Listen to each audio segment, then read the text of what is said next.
Internautes de EZAE Télévision, bonsoir à toutes et à tous et bienvenue au rendez-vous de l'information. Dans cette édition, nous reviendrons sur la célébration du chemin de croix par les fidèles catholiques de l'aumônerie Saint-Augustin à l'occasion de la fête de Pâques. À l'international, direction la République démocratique du Congo, où le gouvernement annonce l'accueil temporaire de migrants expulsés aux États-Unis. Et puis en sport, Coton FC conserve la tête de la Celtics Ligue 1 après sa victoire face à Audio FC lors de la 23e journée de championnat. Restez avec moi pour la suite.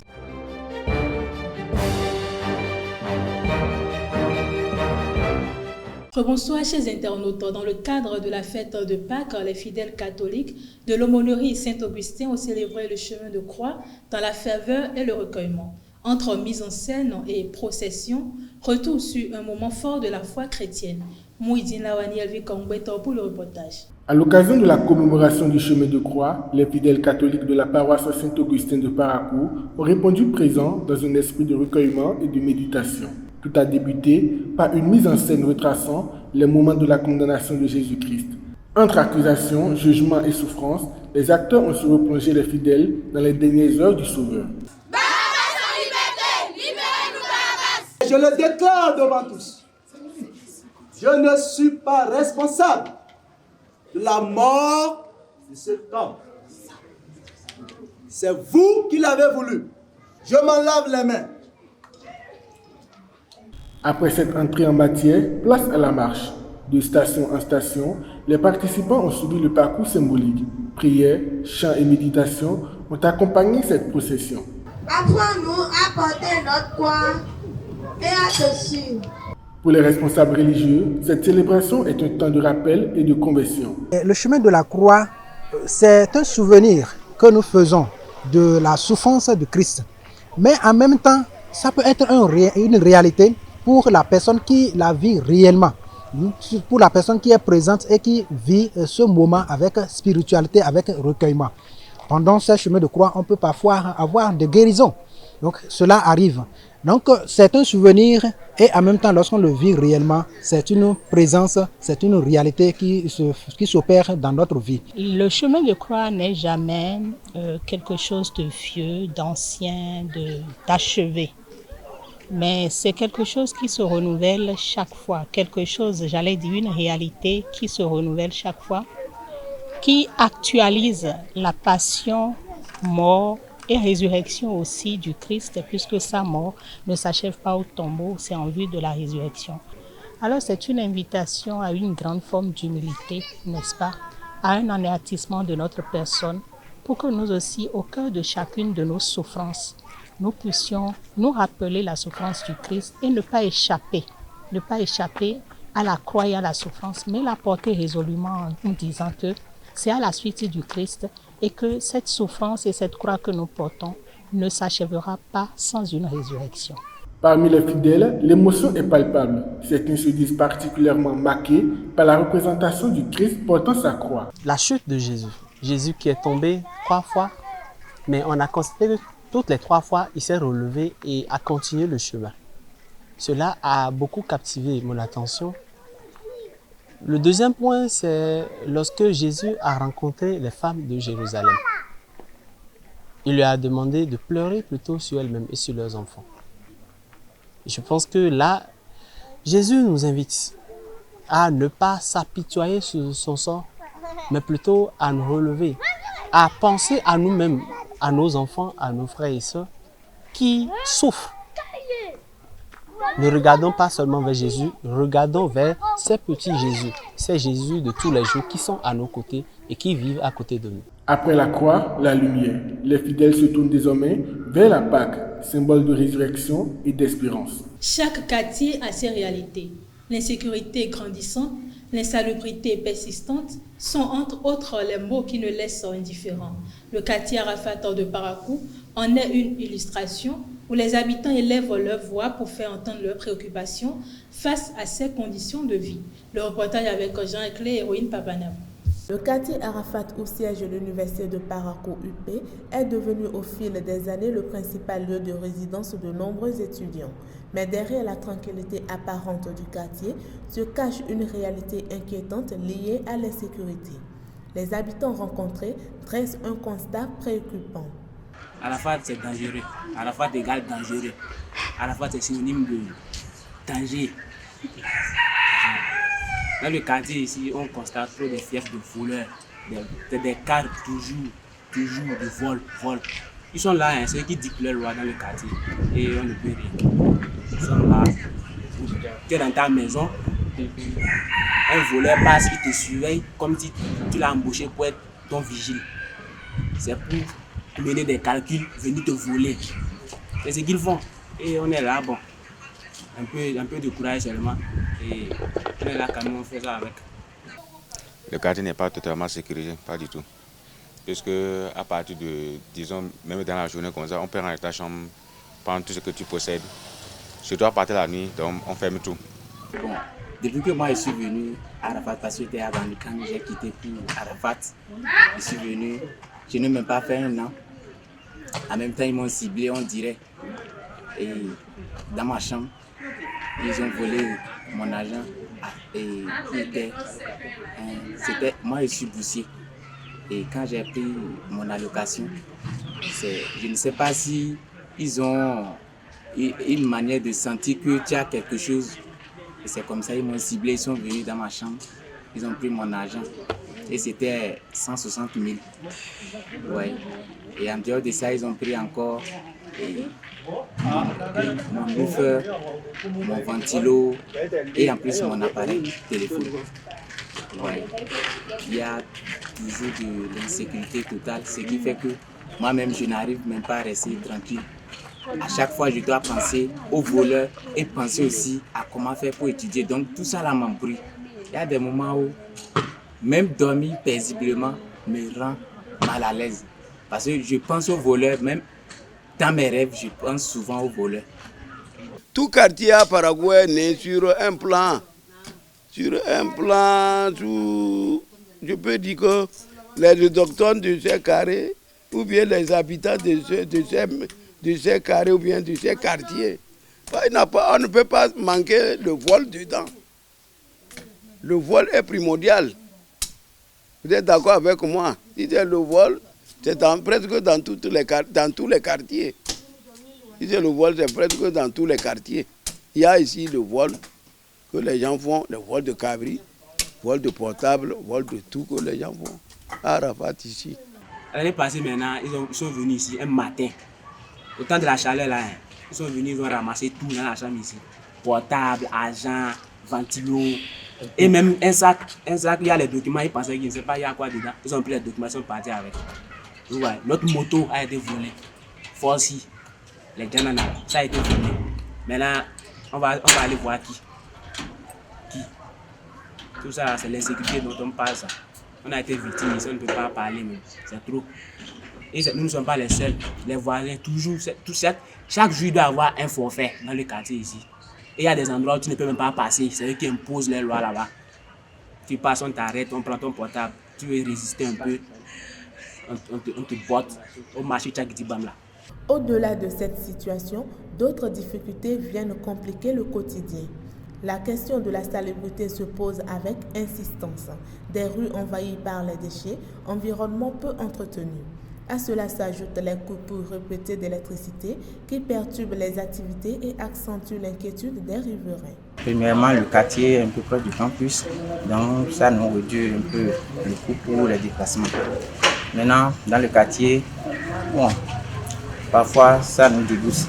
Il y a un peu de odeurs un peu bizarres, le quartier n'est pas propre. Et même à minuit, on n'arrive pas à bien dormir. Mais c'est un peu le problème parce que il y a des buvettes à côté, on joue de musique, on n'arrive pas à prendre, ça dérange trop. Et la propreté. Et il faut que chacun réagisse. Il y a toujours de l'insalubrité. Maintenant, par exemple, vous pouvez voir derrière des carrés non construits. il y a toujours des sachets qui trimballent partout. Dans les vents, vous vérifiez, vous trouvez toujours des déchets. Et ceux qui ont l'habitude de ramasser tout ça, là, je ne sais pas s'ils n'ont pas été payés par les propriétaires ou pas. Sinon, c'est ça qui nous encombre, surtout nous, notre maison qui n'a pas de portail. Ces sachets viennent souvent nous encombrer dans nos maisons. Parfois, même quand il y a trop du vent, ça entre dans nos chambres. Le quartier est très sale, vraiment sale, là, je l'avoue. Puisque vous-même, vous le voyez, le quartier est sale. Donc, bon, sur moi, je n'apprécie pas trop comme ça le quartier, pas du tout. Il y a aussi un truc d'électricité, SBE, on ne comprend pas SBE. Souvent, on nous coupe, nous, et on voit dans les autres quartiers, il y a la lumière. Vous voyez. Et c'est ça qui profite maintenant aux voleurs de commettre leurs forfaits. Et face à ça aussi, il faut que vous puissiez nous aider pour que l'électricité soit permanente. Face à cette réalité, les habitants lancent un appel aux autorités. Les étudiants réclament une protection minimale pour pouvoir poursuivre les études dans la sérénité. S'ils pouvaient faire leur patrouille souvent dans nos quartiers, ils pouvaient dire qu'il nous manque tellement. Ils pouvaient revoir leur cas. Okay. Et même si vous pouvez nous aider à améliorer encore les conditions de vie, ça serait une bonne chose. Entre attente et espoir, une réalité se dessine. Le développement d'une localité passe non seulement par l'action des pouvoirs publics, mais aussi par l'engagement de ses habitants. La dynastie des Bassi Mako de Parakou et Tchaourou a procédé dimanche 5 avril à l'installation officielle de son bureau communal lors d'une cérémonie marquée par une forte mobilisation et un caractère solennel. Membres de la dynastie, autorités traditionnelles et invités ont répondu présents pour soutenir cette initiative. Ce bureau communal, composé de 7 membres, aura pour principale mission de renforcer l'organisation interne de la dynastie et de contribuer à la préservation ainsi qu'à la promotion des valeurs culturelles et traditionnelles dans les communes concernées. Hors de nos frontières, la République démocratique du Congo s'apprête à accueillir dès avril 2026 des migrants expulsés des États-Unis dans le cadre d'un accord conclu avec Washington. Selon le gouvernement congolais, il s'agit d'un dispositif temporaire entièrement financé par les États-Unis et sans impact sur le budget national. Chaque dossier devra être examiné individuellement selon les lois congolaises et les exigences de sécurité nationale. Aucun transfert automatique ne sera autorisé. Des sites d'accueil ont déjà été identifiés dans les environs de Kinshasa. Cet accord suscite toutefois des critiques au sein de la société civile. L'ONG Justicia ASBL dénonce un manque de transparence et estime que le pays ne dispose pas d'infrastructures suffisantes pour accueillir ces personnes, alors que plus de 6 millions de Congolais sont déjà déplacés en l'intérieur du pays. Au Kenya, plusieurs hauts responsables du secteur pétrolier ont démissionné après des accusations de manipulation des stocks de carburant. Sont concernés Daniel Kipto, Josan et Mohamed Oliban. Selon la présidence kenyane, des irrégularités ont été découvertes dans la chaîne d'approvisionnement, notamment une manipulation des données pour importer en urgence de carburant en dehors des contrats en vigueur et à des prix très élevés. Le bureau du président William Ruto estime que ces manœuvres visaient à exploiter la hausse des prix mondiaux et à faire croire à une pénurie imminente de carburant. Des sanctions ont été prises contre d'autres responsables et plusieurs arrestations ont déjà eu lieu, même si aucune inculpation n'a encore été annoncée. Sport pour boucler cette édition, en clôture de la 23e journée de la Celtics League 1, Coton FC conserve la tête du classement après sa courte victoire face à Audio FC 1-0. Le leader totalise désormais 45 points devant l'Auto Popo FC qui reste à 2 longueurs grâce à son succès 2-0 contre Buffalo FC.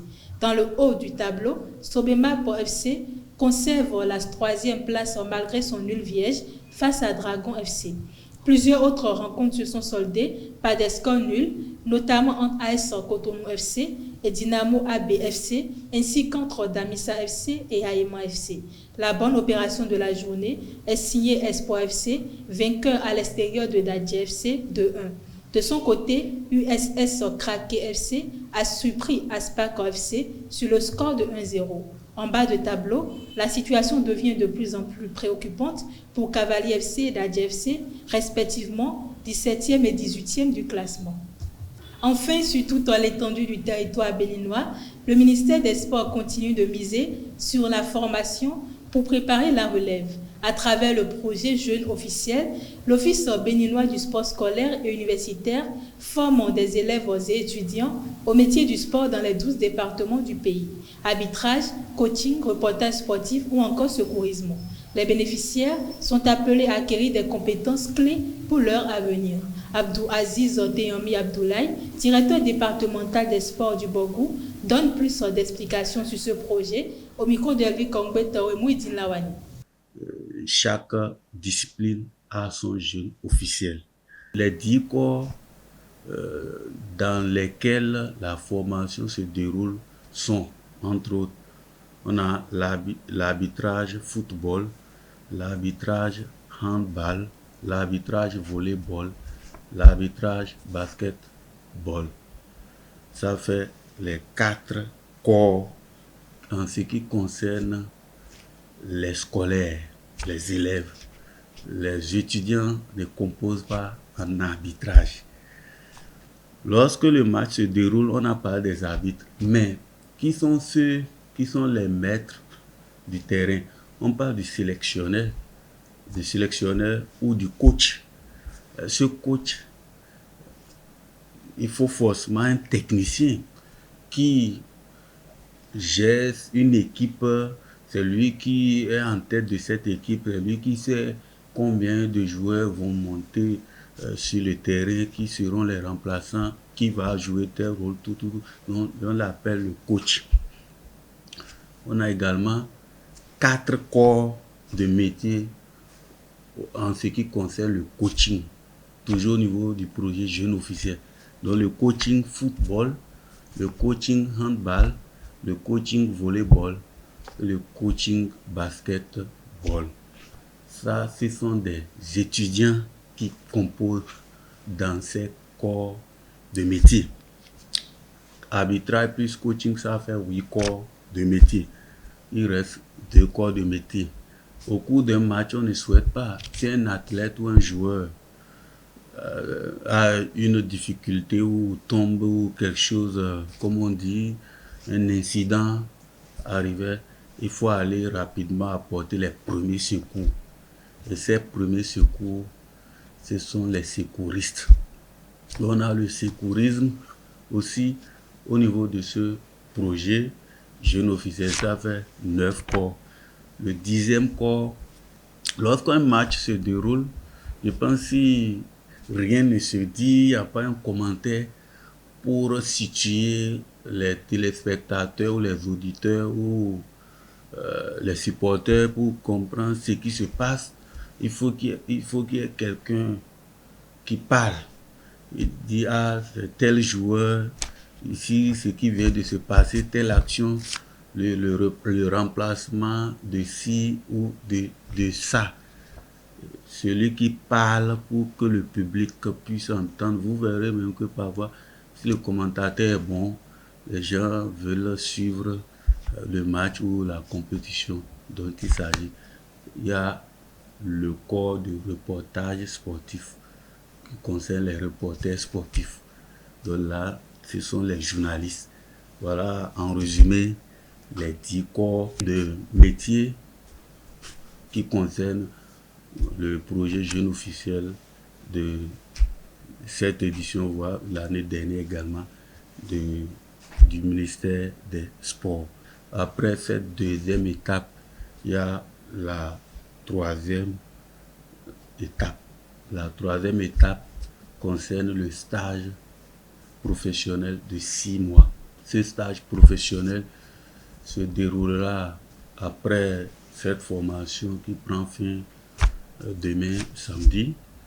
Et après cette formation, demain samedi, il y a une composition dans tous les 12 départements, dont en particulier également les FMS de Parakou, pour retenir des meilleurs qui iront en stage. Après la composition, les formateurs vont corriger et envoyer à l'OPSU qui va délibérer les résultats. Le ministre des Sports, M. Benoît Darko, il a toujours prôné la qualité et aussi l'égalité. Si vous allez au niveau des jeunes officiels, vous verrez des filles et des garçons. Au niveau des regroupements, on a toujours les deux sexes. C'est l'occasion aussi de remercier le premier citoyen sportif qui est le chef de l'État, M. Patrice Talon, qui aussi à travers celui que le gouvernement ou les ministères, dont le ministère des Sports, arrive à exercer toutes ces différentes activités à l'endroit de la population. Également, il faut remercier l'OPSU qui est dans tous les fronts pour la réussite de ce projet jeune officiel. Mesdames et messieurs, c'est tout pour ce 13h. Merci de m'avoir suivi. À très bientôt.